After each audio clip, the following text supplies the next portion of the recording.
पूरी डिवीजन की बात, और इल्जाम वो लगा रहे हैं वो हम संजीदा तरीन बात की ज़मरे में आते हैं। और जो मुनीब भी कह रहे थे, तमाम इंतखाबी है ऊपर अब कीचड़ है, सवालिया में कीचड़ पड़ गया। और कमिश्नर साहब जो है सत्ता साहब काम कर रहे उस वक्त भी क्यों नहीं ये काम रोक, अब होने के 9 के बाद उन्होंने ये प्रेस कॉन्फ्रेंस की। जी तलत साहब, आपकी आवाज़ क्लियर नहीं है, आपकी तरफ दोबारा आएंगे। मुनीब साहब, आप क्या देखते हैं, आप तहकीकात किस तरह होगी, मामला आगे कैसे बढ़ेगा?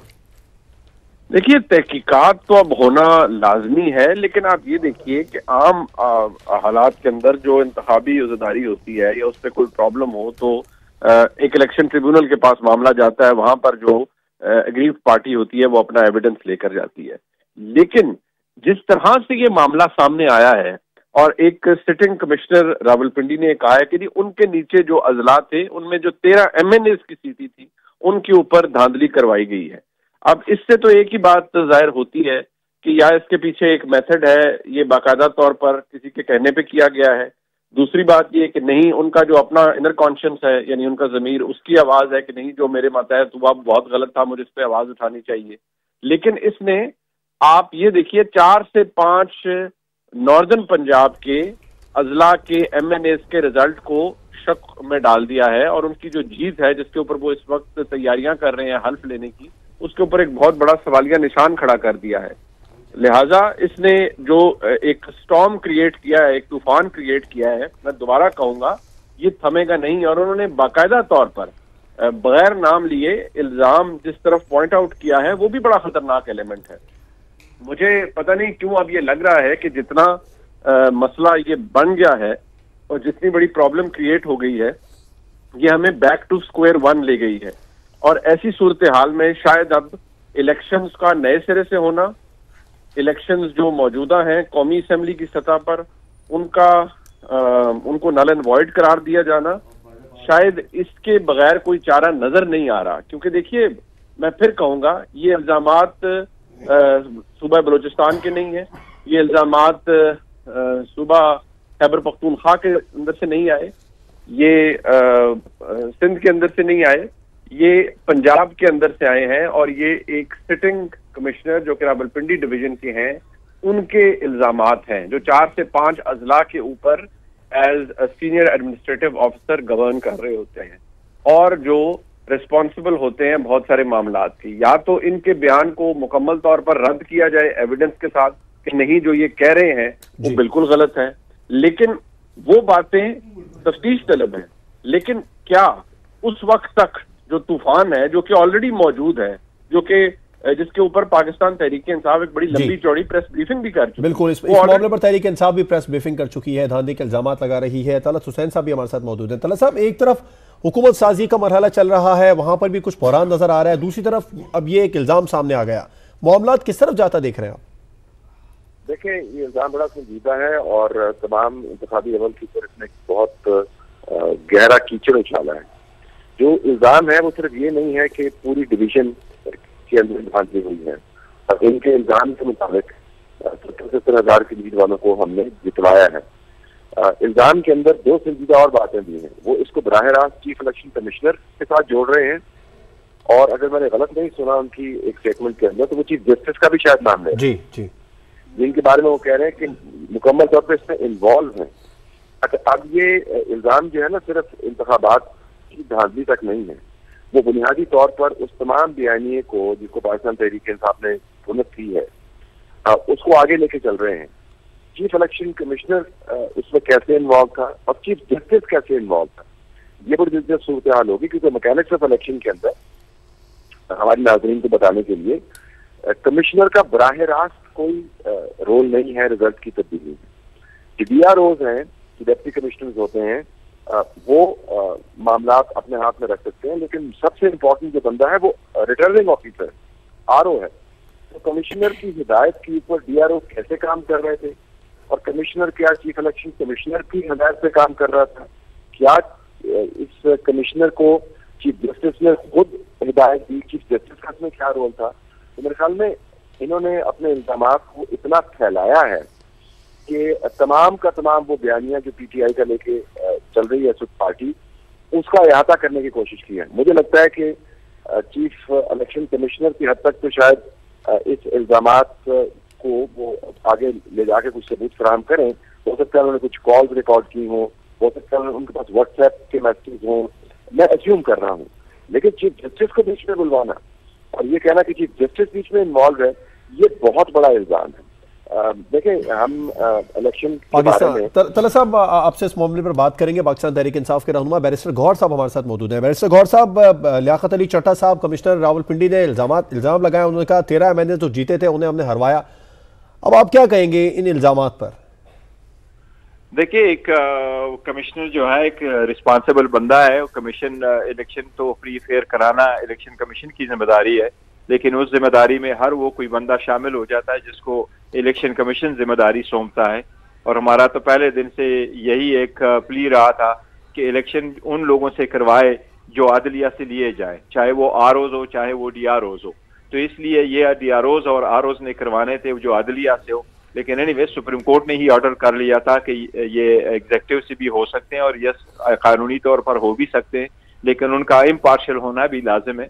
अगर एक कमिश्नर आके कहता है कि जी मैंने जीते हुए को हरवाया है, तो बड़ा सीरियस मैटर है, इसकी इंक्वायरी होनी चाहिए और इसको देखना चाहिए और सारे उन सीटों को भी देखना चाहिए जो इसके अंडर हुए हैं। ठीक, बैरिस्टर साहब हाफिज हमदुल्ला साहब भी हमारे साथ मौजूद हैं, उन्हें भी शामिल गुफ्तगू करते हैं। आपसे गुजारिश आप भी साथ रहिए। हाफिज साहब, आप कैसे देखते हैं लियाकत अली चट्टा साहब के इस बयान को?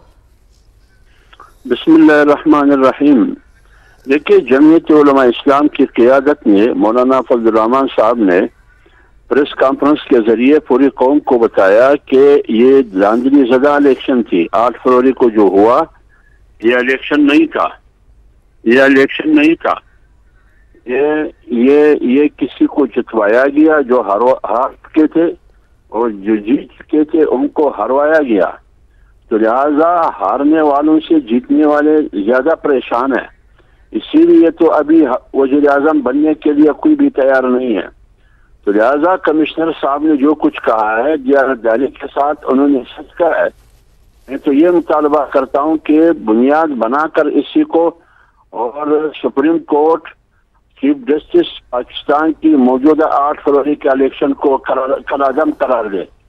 लिहाजा ये इलेक्शन नहीं था, ये ड्रामा था। इलेक्शन से पहले तमाम सूबे बिक चुके थे, इलेक्शन से पहले ही फैसला हुआ था, तो फिर इलेक्शन की क्या जरूरत थी? उम्मीदवारों ने पैसे खर्च किए, सियासी पार्टियां तक कई लोगों की जिंदगियां खतरे में पड़ गए, लोग शहीद हुए, बम ब्लास्ट हुए। नतीजा ये हुआ कि मुल्क में साफ और शफाफ इलेक्शन के नाम पर एक ड्रामा रचाया गया। लिहाजा कमिश्नर साहब पिंडी ने, चट्टा साहब ने जो कुछ कहा बिल्कुल हकीकत कहा है।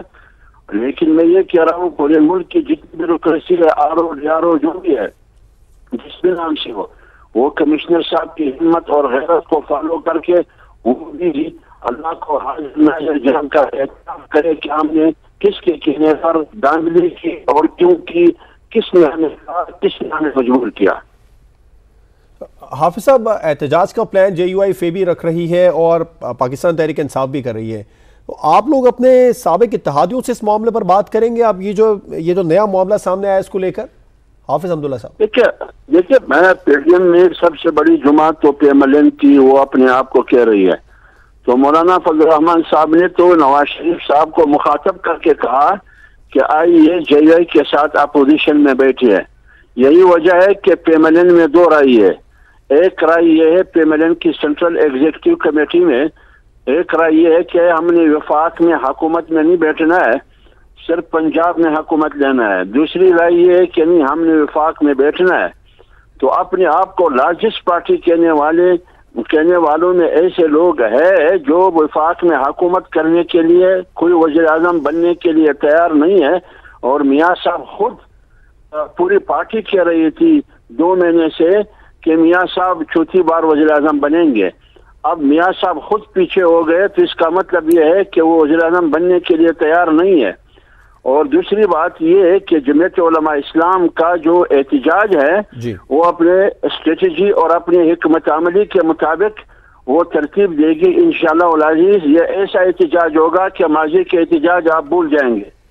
ठीक, एहतजाज ही आप लोग करेंगे आगे चलकर। बैरिस्टर गौहर साहब, आप आज एहतजाज का आप लोगों का प्लान है, एहतजाज ही करेंगे या इस अहम मामले को लेकर दीगर जमातों से बात करने का इरादा रखते हैं या कोई और प्लेटफॉर्म इस्तेमाल करेंगे? नहीं, देखो, एहतजाज का अनाउंसमेंट तो हम पहले कर चुके थे और एहतजाज तो ओवरऑल करना चाह रहे थे और किया भी है हमने, क्योंकि इसके फैक्ट्स फिगर हम दे चुके थे। हमारे 180 सीटों में से हमें 90 मिली और आधी सीटें जो है वो यहाँ मौजूद है। मैं अगर आपको बताऊं, हमारे पास एग्जैक्ट फिगर मौजूद है, जिसमें से 15 सीटें कराची में गई हैं MKM के पास, 4 सीटें कराची में गई है पीपल्स पार्टी के पास, हैदराबाद की 2 सीटें नेशनल असम्बली की हमारी जा चुकी है MKM के पास। उसमें से जो उनकी सीटें हैं नेशनल प्रोविंशियल असम्बलीज की, उसमें से 1 सीट हमें दी गई है जो हम लीड कर रहे हैं 30,000 वोट से। तो बाकी हम कैसे हारे? पेशावर में अगर आप देखें तो हम सारी नेशनल असम्बली की सीटें बहुत मेजॉरिटी के साथ जीत रहे और फिर उसमें से कुछ सीटें लेकर के हम हार चुके हैं, जो कि मुमकिन ही नहीं है। उसका सबूत हमारे, तो वो उस तनाजुर में हम कर रहे हैं। जहां तक चीफ कमिश्नर रावलपिंडी का है, तो उसने अभी तक तो फैक्ट्स फिगर नहीं दिया आपकी कौन कौन सी सीटें थी, कितनी प्रोविंशियल और कितनी, लेकिन उसकी स्टेटमेंट को एज अ होल अगर ले ले तो इसका मतलब है पूरी रावलपिंडी। तो पूरी रावलपिंडी डिवीजन में उसके पास जितनी भी सीटें आ चुकी हैं उन सब की इंक्वायरी जरूरी है। अभी तो हमारा मुतालबा फकत इतना है कि आप फॉर्म 45 मंगवा लें। वो वही फॉर्म 45 है जो प्रिजाइडिंग अफसरान ने वहां उसी वक्त मुरतब की थी जिस वक्त इलेक्शन क्लोज हो गया और काउंटिंग हो गई सबके सामने।